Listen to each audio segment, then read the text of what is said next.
न जाने इसके रूई जैसे कोमल शरीर पर उससे बाण छोड़कर बना गया। यह गुलांच भरता मेरी गोद में आ गया।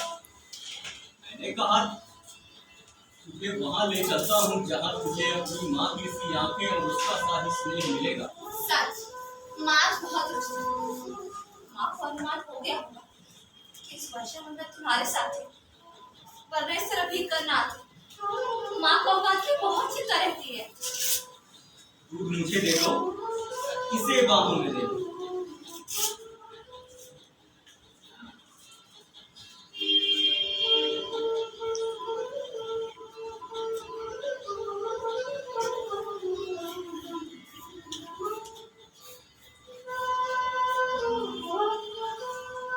हम दूध नहीं पिएंगे। हम ऐसा हट नहीं करेंगे। हम दूध अवश्य पिएंगे। ऐसे ऐसे ऐसे दूध पिलाकर इसके मांस को कोमल कर लेना चाहते हो? जहाँ तक मैं जानता हूँ हम लोग परिचित नहीं है।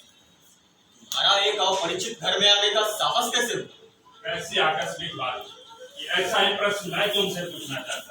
हमारा कभी का परिचय नहीं, फिर भी मेरे मान साहब हरिण को उठा ले आने में तुम्हें संकोच नहीं हुआ?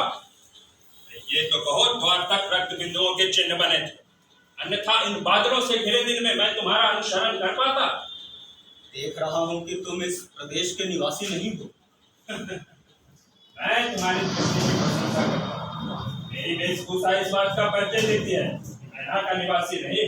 मैं तुम्हारी वेशभूषा को देखकर नहीं कह रहा राजपुरुष। तो क्या मेरी ललाट की रेखाओं को देखकर जान पड़ता है चोरी के अतिरिक्त सामुद्रिक का भी अभ्यास करते हैं? तुम्हें ऐसा लालचा लगाते लज्जा नहीं आती? क्षमा चाहता हूँ, परंतु यह हरिण शावक जिसे अपनी बाहों में लिए हैं मेरे बान साहब हुआ है, इसलिए यह मेरी संपत्ति है।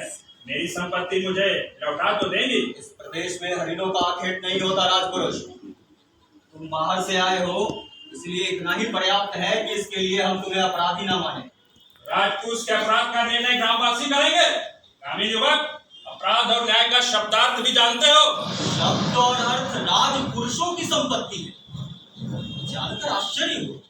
समझदार व्यक्ति जान पड़ते हैं, परंतु यह नहीं जानते राजपुरुषों के अधिकार बहुत दूर तक जाते हैं। मुझे देर हो रही है, ये हरिण शावक मुझे दे दो। हरिण शावक इस पार्वत्य भूमि की संपत्ति है राजपुरुष, और इसी पार्वत्य भूमि के निवासी हम इसके सजाती है। तुम यह सोचकर भूल कर रहे हो कि हम इसे तुम्हारे हाथ में सौंप देंगे। मलिका, इसे अंदर ले जाकर तल्प पर या किसी आश्रम पर। हाँ, मैं अभी इसे अंदर। इस घर के तल्प और आश्रम हरिण शावकों के लिए नहीं है। हाँ, देख रही हूँ, इसीलिए तो कह रही हूँ इस घर के तल्प और आश्रम मनुष्यों के सोने के लिए है, पशुओं के लिए नहीं। माँ, कोई बात नहीं मलिका, इसे मुझे दे दो। इसके लिए मेरी बाहों का आस्तरण ही पर्याप्त है। मैं इसे घर ले जाऊंगा। ले जाते देखता रहेगा। यह तो राजपुरुष की रुचि पर निर्भर करता है। राजपुरुष की रुचि अरुचि क्या होती है? संभवतः इसका परिचय देना तुम्हें आवश्यक होगा। संभवतः संभवतः ठहरो राजपुरुष, हरिण शावक के लिए हट मत करो। तुम्हारे लिए प्रश्न अधिकार का है, उनके लिए संवेदना का। कालिदास निशस्त्र होते हुए भी तुम्हारे शस्त्र की चिंता नहीं करे। कालिदास? तुम्हारा अर्थ है जिनसे मैं हरिण शावक के लिए तर्क कर रहा था, वे कभी कालिदास हैं? हाँ हाँ, परंतु तुम कैसे जानते हो कि कालिदास कवि है? कैसे जानता हूँ? उज्जैनी की राजसभा का प्रत्येक व्यक्ति कवि कालिदास को जानता है। उज्जैनी की राजसभा का प्रत्येक व्यक्ति उन्हें जानता है। सम्राट ने स्वयं ऋतु संहार पढ़ा और उसकी प्रशंसा की है, इसलिए आज उज्जैनी का राज ऋतु संहार के लेखक का सम्मान करना और राजकवि का आसन देना चाहता है। आचार्य वरुचित इसी उद्देश्य से उज्जैनी से यहाँ आए हैं।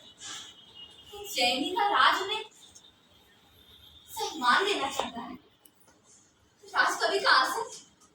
मुझे खेद है, मैंने उनके साथ अशिष्टता का व्यवहार किया। मुझे जाकर उनसे क्षमा मांगनी चाहिए, क्षमा मांगनी चाहिए, क्षमा मांगनी चाहिए, क्षमा मांगनी चाहिए। माँ, बंद कर दो। हाँ, राज में सम्मान दे रहा है माँ। गीले वस्त्र मैंने सूखने के लिए फैला दिए, थोड़ा सा दूध शेष है, शर्ट मिला दी है। तुमने सुना नहीं माँ, राजपुरुष क्या कह रहा था? दूध पी लो और आशा करती हूँ कि अभी आप किसी और का आतिथ्य नहीं होना है। आतिथ्य? मैं चाहती हूँ कि आज इस घर में ये सारे संसार का आतिथ्य जैसा तुम्हें इस दूध से नहला दूँ माँ। मैं दूध से बहुत नहा चुकी हूँ। तुम कितनी निष्ठुर हो माँ। राज उन्हें सम्मान दे रहा है माँ, फिर भी तुम दूध पी लो और फिर से वर्षा में भीगने का मुंह ना हो तो मैं तुम्हारे लिए आश्रम बिछा दूं। मैं जैसी निष्ठुर हूँ रहने दो। नहीं, मैंने कब कहा कि तुम निष्ठुर हो? नहीं